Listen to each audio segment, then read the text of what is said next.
Attention to all SSS members at pensioners. Sa mga nagtatanong, ang tanong po niya, pwede po magtanong, mayroon ka na pension sa asawa mo, tapos 60 ka na rin. Dalawa po matatanggap na pensyon. Sa video na ito, pakitapos hanggang sa dulo para malaman ang buong impormasyon.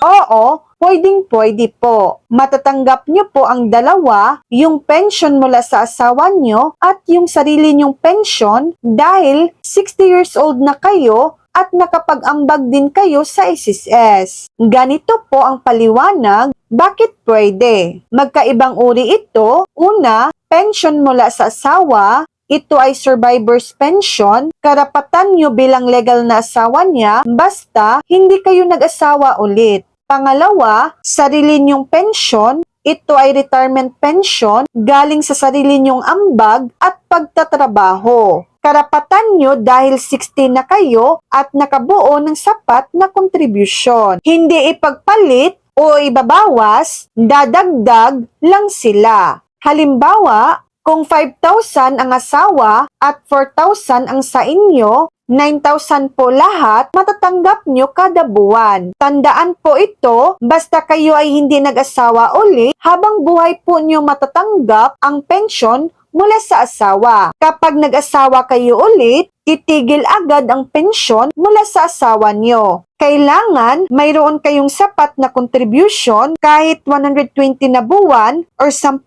taon man lang para magkaroon ng sariling pensyon. So yan lang po ang latest update.